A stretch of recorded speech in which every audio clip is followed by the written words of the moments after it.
Salut bien-aimés, nous sommes encore très heureux pour la grâce que le Seigneur nous accorde aujourd'hui de partager sa parole. J'aimerais commencer par la prière. Nous te sommes très reconnaissants, éternel notre Dieu, pour ton amour, ta grâce, ta fidélité, ta bonté. Merci parce que tu veux que nous puissions élever ton nom qui est au-dessus de tout nom. Je te recommande en ce moment, je voudrais que le Saint-Esprit de Dieu nous accompagne, soit avec nous du début jusqu'à la fin, au nom de notre Seigneur Jésus-Christ. Amen. Nous sommes encore très heureux de pouvoir nous retrouver afin de partager la parole de Dieu.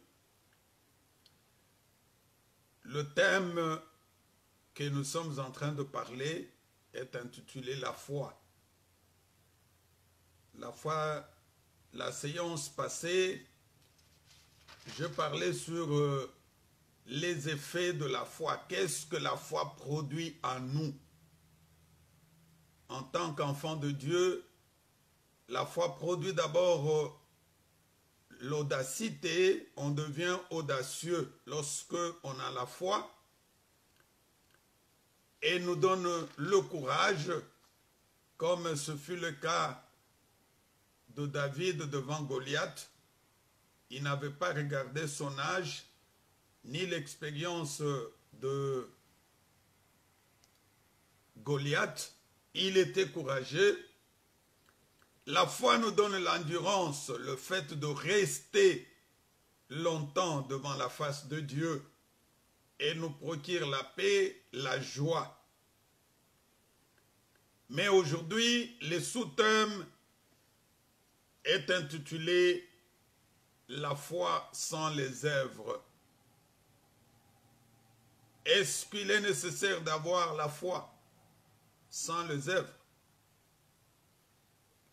Lisons Jacques chapitre 2 à partir de verset 14. Toi qui tu t'es dit que tu as la foi. Les Écritures disent ceci: mes frères, que sert-il à quelqu'un de dire qu'il a la foi s'il n'a pas les œuvres? La foi peut-elle sauver? Si un frère ou une sœur sont nus et manquent de la nourriture de chaque jour, et que l'un d'entre vous leur dise: allez en paix, chauffez-vous et rassasiez-vous, et que vous ne leur disiez pas ce qui est nécessaire au corps, vous ne leur donniez pas ce qui est nécessaire au corps, à quoi cela sera-t-il? Il en est ainsi de la foi. Si elle n'a pas les œuvres, elle est morte en elle-même. Mais quelqu'un dira: toi tu as la foi et moi j'ai les œuvres. Montre-moi ta foi sans les œuvres, et moi je te montrerai la foi par mes œuvres. Tu crois qu'il y a un seul Dieu, tu fais bien. Les démons le croient aussi et ils tremblent. Veux-tu savoir, ô homme vain, que la foi sans les œuvres est inutile? Abraham notre père ne fut-il pas justifié par les œuvres lorsqu'il offrit son fils Isaac sur l'autel? Tu vois que la foi agissait avec ses œuvres, et que par les œuvres la foi fut rendue parfaite. Ainsi s'accomplit ce que dit l'Écriture: Abraham crut à Dieu et cela lui fut imputé à justice. Il fut appelé ami de Dieu. Vous voyez que l'homme est justifié par les œuvres et non par la foi seulement. Rahab la prostituée, ne fut-elle pas également justifiée par les œuvres lorsque le reçut le messager et que le fit partir par un autre chemin? Parole du Seigneur. Nous parlons aujourd'hui sur la foi sans œuvre, parce que, en tant qu'enfant de Dieu, notre foi doit être aussi accompagnée des œuvres, les œuvres de la foi. Les Écritures que nous venons de dire nous déclarent très haut. À quoi sert bon de dire que tu as la foi lorsque tu as un frère ou une sœur qui se promène nu et que tu ne sais pas lui donner ce qu'il en a besoin, il manque la nourriture, tu ne sais pas lui donner cette nourriture et vous dites que tu as la foi. Non, la foi doit être accompagnée des œuvres. Et ce ne sont pas des œuvres qui vont nous sauver. Je voudrais insister. Ce ne sont pas des œuvres qui vont nous sauver. Nous serons sauvés par le fait que nous avons cru en Jésus-Christ et qu'après avoir cru en Christ, notre foi doit se faire accompagner par de bonnes œuvres. Nous devons manifester cela par des actes que nous posons. Parce que si la foi n'a pas d'œuvres, c'est une foi morte. Comment peux-tu dire que tu as la foi pendant qu'il n'y a pas d'œuvres qui prouvent effectivement que tu as la foi? Lorsqu'on nous parle d'Abraham, qui est notre père dans la foi, la Bible dit qu'il fut justifié par ses œuvres. Dieu lui a demandé de lui offrir son unique fils qu'il avait. Et Abraham n'avait pas refusé d'offrir l'unique fils qu'il avait eu dans sa vieillesse. Il savait que c'est Dieu qui lui a donné et que le même Dieu-là était capable de faire encore plus. C'est ainsi que Abraham a pris son fils, l'unique. Il l'a amené vers la montagne. Pendant qu'il allait avec son fils lui pose la question, « Père, nous allons offrir à Dieu. Je vois qu'on a tout, mais où est l'agneau? Où est l'holocauste qu'on va offrir à Dieu? » Abraham ne pouvait pas dire à son fils que l'holocauste que je vais offrir à Dieu, c'est toi. Il lui a dit, Dieu lui-même pourvoira. Il avait la foi et il fallait prouver cette foi par les œuvres. C'est ainsi qu'il a amené son fils. Arrivé à la montagne, il ne pouvait pas aller avec sa femme. Il ne pouvait même pas dire à sa femme que je vais offrir cet enfant à Dieu. S'il avait dit, sa femme pouvait refuser. Elle pouvait dire non. Nous avons eu cet enfant dans notre vieillesse. Comment peut-il le prendre pour aller encore le sacrifier? Mais comme il avait confiance, il savait la grandeur et la dimension de Dieu. Il a amené son unique fils. Il arrive à la montagne. Il va lier son fils. Il a pris les couteaux.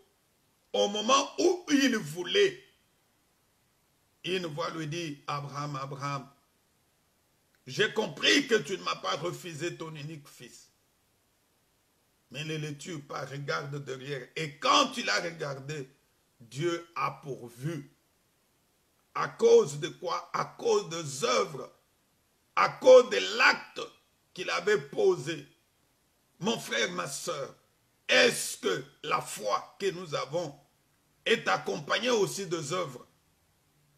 Lorsque nous voyons les autres qui sont dans le besoin, qui sont en difficulté, est-ce que nous les assistons, nous les aidons? Ou bien nous voulons que Dieu descende du ciel pour venir intervenir dans la vie de ses bien-aimés? Non, notre Dieu ne descendra pas du ciel. Nous devons prouver notre foi par les œuvres. Et c'est ainsi que le Seigneur va se manifester, se glorifier dans notre vie. Dans le texte que nous venons de lire, on nous parle le cas d'une femme qui répondait au nom de Rahab. Qu'est-ce que Rahab avait fait? J'aimerais que toi et moi, nous puissions comprendre ensemble qu'est-ce que cette femme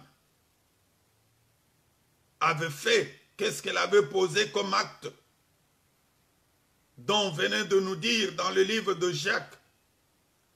Rentrons un peu dans le livre de Josué, au chapitre 2.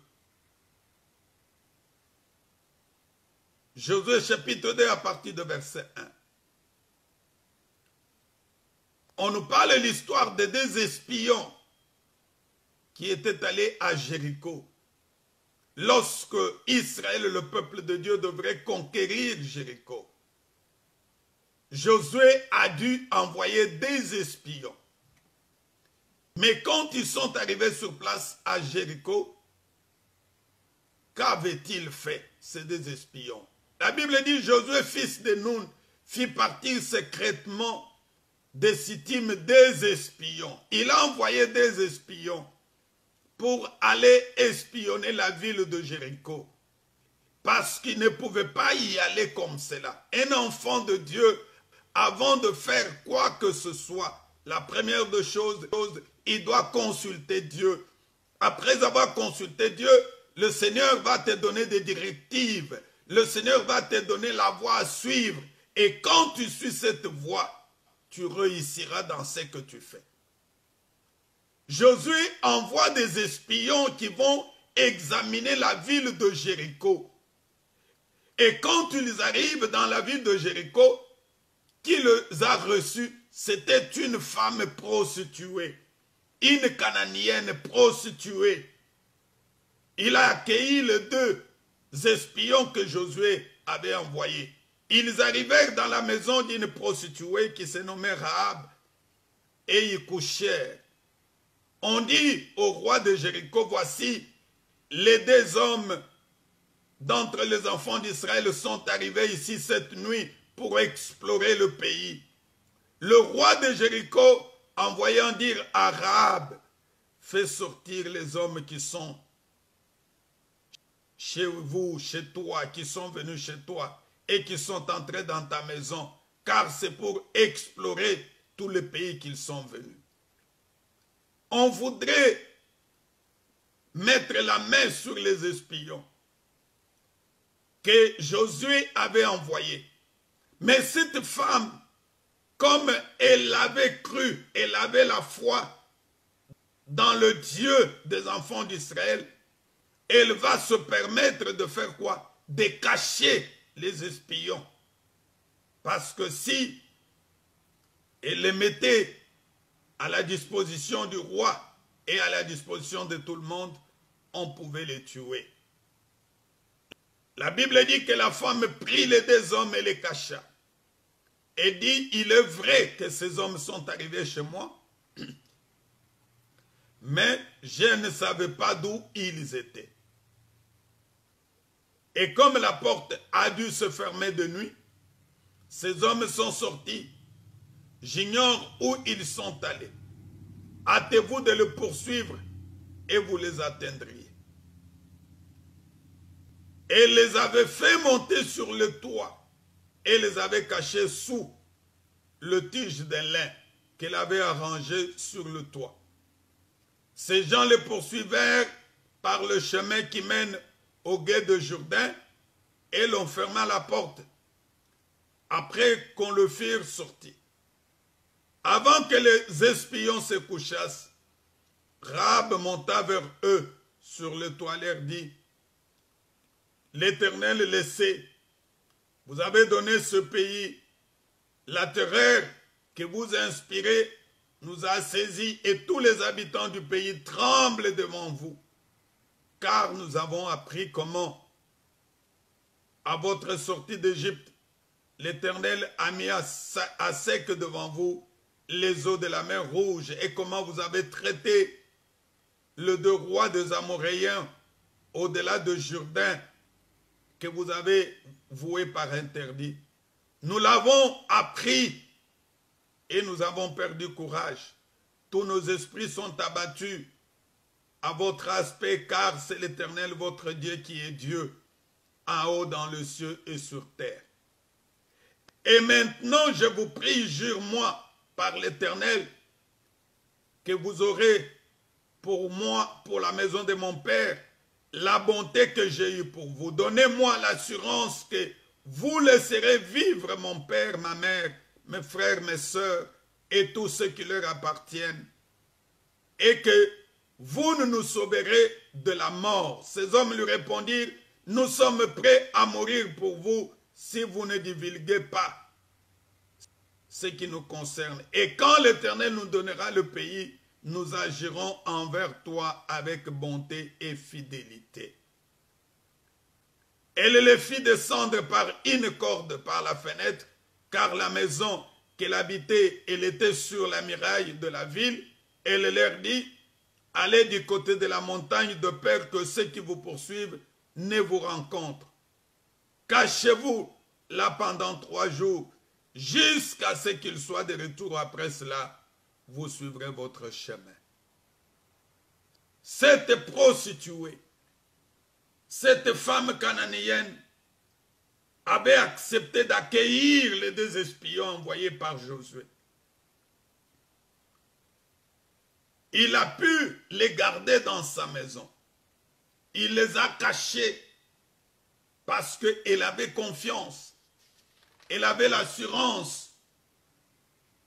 Elle avait la foi que le Dieu qui était en Israël était capable aussi d'agir en elle. Elle dit, nous avons appris, nous avons entendu comment est-ce que votre Dieu a agi. Comment est-ce que vous avez traversé la mer Rouge à sec. Comment est-ce que les 2 rois amoréens ont été dévoués par interdit. Et c'est ainsi que je vous reçois. Je vous cache. Mais rassurez-moi que lorsque vous prendrez la ville, vous allez aussi m'épargner et épargner toute ma famille. Les bonnes œuvres. La foi sans œuvre, c'est une foi morte.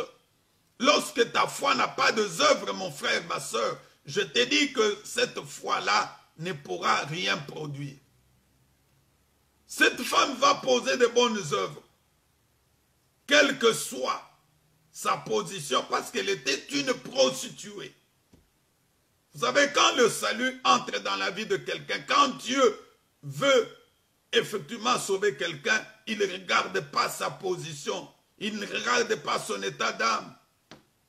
Il y avait autant de personnes dans cette ville de Jéricho qui pouvaient les accueillir, mais Dieu permet que les espions soient accueillis par une prostituée. Toi qui as l'habitude de regarder l'état des autres, et parfois tu dis, non, je ne peux pas lui parler de Jésus, je ne peux pas lui annoncer. Non, mon frère. Il faut annoncer la parole de Dieu à qui que ce soit. Le Seigneur lui-même sait. Il ne faudrait pas avoir de position quelconque vis-à-vis de certaines personnes. Regarde que cette prostituée va poser des actes. Et cet acte qu'elle avait posé a pu amener le salut non pas seulement dans sa vie, et ça a amené le salut aussi dans sa famille.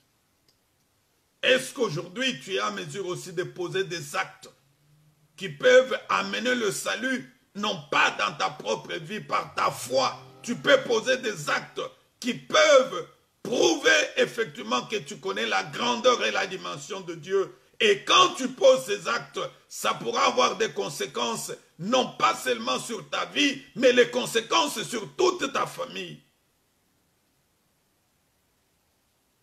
Je voudrais insister en disant que nous ne pouvons pas être sauvés en faisant de bonnes œuvres. Mais les bonnes œuvres sont ordonnées par Dieu. Mais le seul moyen par lequel nous serons sauvés, c'est par le salut, c'est en acceptant Jésus-Christ comme Seigneur et Sauveur. Il y a autant de personnes qui n'ont pas encore reçu Jésus.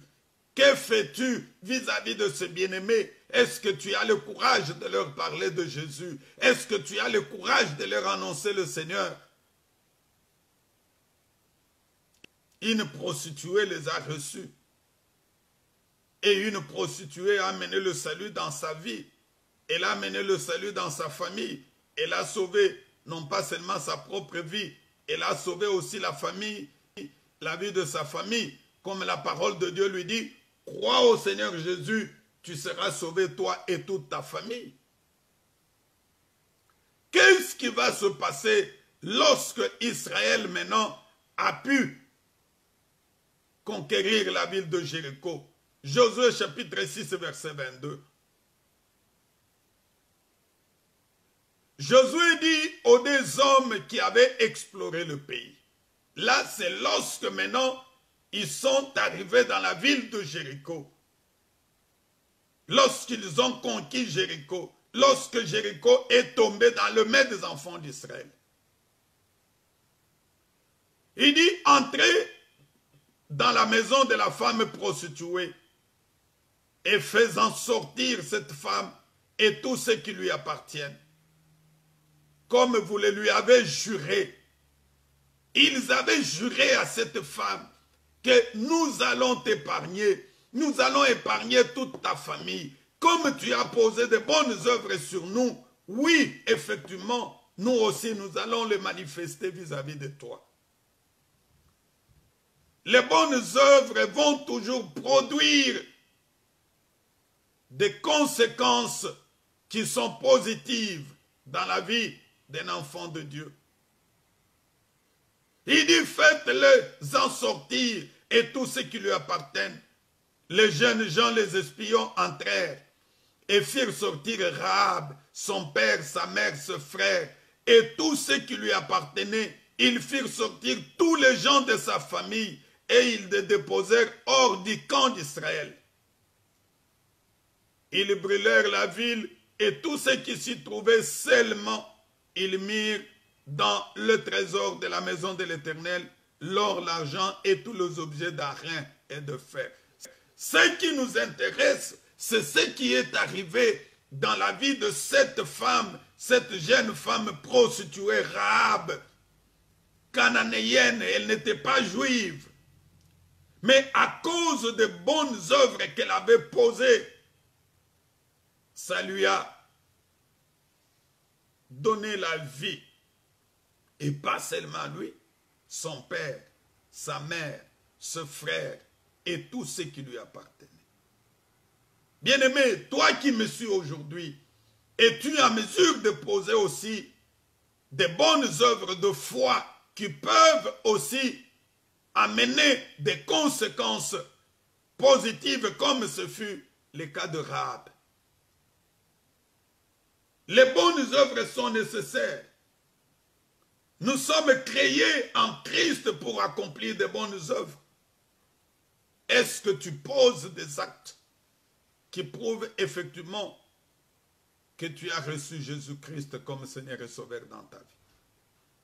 Toi qui me suis aujourd'hui, peux-tu aussi te comporter comme Rahab vis-à-vis de tes frères, vis-à-vis de tes sœurs, parfois qui sont en difficulté, pour que la gloire de Dieu puisse s'éclater dans ta vie? Écoute la parole de Dieu. Elle déclare ouvertement sur les bonnes œuvres. Dans Éphésiens chapitre 2 verset 10, il dit, car nous sommes son ouvrage. Tu es l'ouvrage de qui? L'ouvrage de Dieu ou bien tu es l'ouvrage de Satan? Ayant été créés en Jésus-Christ pour de bonnes œuvres. Nous sommes créés en Jésus-Christ pour les bonnes œuvres. Si tu es l'ouvrage de Dieu, il faudrait qu'il y ait de bonnes œuvres. Tu n'es pas l'ouvrage de Satan. J'aimerais te dire aujourd'hui, refuse et dis que je ne suis pas l'ouvrage de Satan. Même si autrefois tu étais l'ouvrage de Satan, comme Rahab qui fut l'ouvrage de Satan, mais à cause des bonnes œuvres, le salut est entré dans sa vie et dans toute sa famille. Tu peux aussi amener le salut dans ta famille, dans ta propre vie, en posant de bonnes œuvres. Il dit que Dieu a préparé d'avance afin que nous les pratiquions. Dieu a déjà préparé d'avance que toi et moi, nous puissions pratiquer de bonnes œuvres. Pourquoi nous ne le faisons pas? Aujourd'hui, c'est dimanche.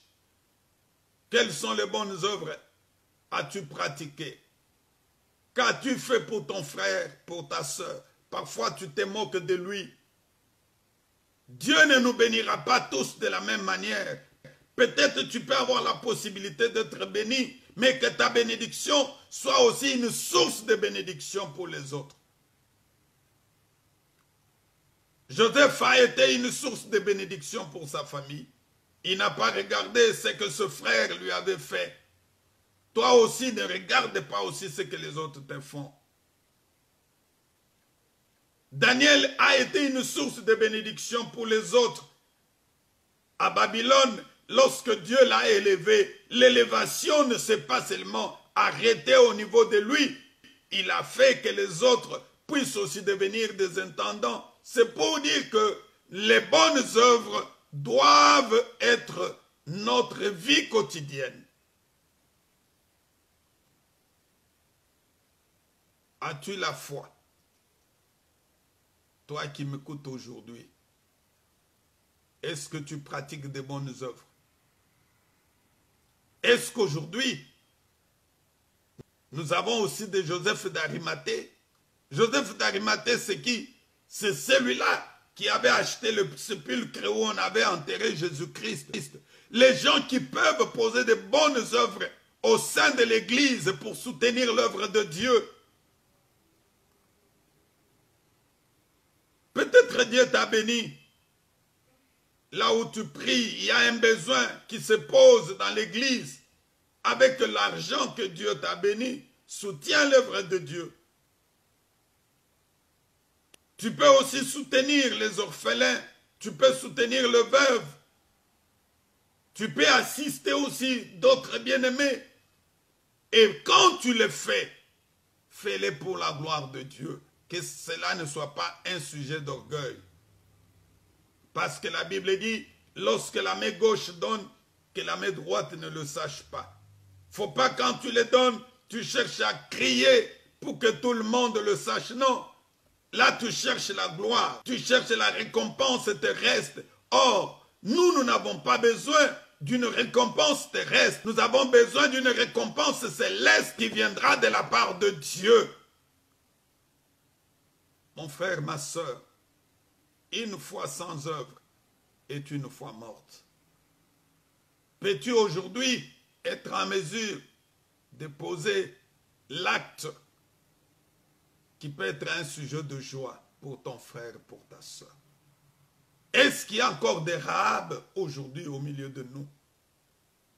Les gens qui peuvent effectivement protéger les autres. Est-ce qu'il y a encore des femmes sunamites, cette femme qui avait préparé la place pour l'homme de Dieu, qui peuvent accueillir les hommes de Dieu? Est-ce qu'il y a encore des femmes comme des Tabitha, cette femme qui posait de bonnes œuvres lorsqu'elle est morte? La Bible dit, les gens sont venus avec des tuniques que cette femme était en train de coudre pour eux. Ils ont dit non, pas elle. On ne peut pas accepter que Tabitha mort à cause des bonnes œuvres. Les bonnes œuvres ont fait que Tabitha soit ressuscitée. Une fois sans des œuvres est une foi morte. Je voudrais aujourd'hui que toi, mon bien-aimé qui me suis ou qui me suivra en différé, que tu arrives à poser de bonnes œuvres, que tu poses des actes qui vont glorifier le nom de l'Éternel. Et quand tu le fais, fais-le pour la gloire de Dieu. Ne cherche pas l'honneur de ce monde. Ne cherche pas que les gens disent que tu sois applaudi par les gens. Non, les gens peuvent ou ne pas t'applaudir. Mais quand tu es applaudi par Dieu, c'est une gloire. Quand tu es applaudi par Dieu, c'est une gloire. Lorsque le Seigneur t'apprécie, c'est une gloire. Ne cherche pas que les hommes de ce monde t'apprécient. Cherche que Dieu t'a envoyé puisse t'apprécier.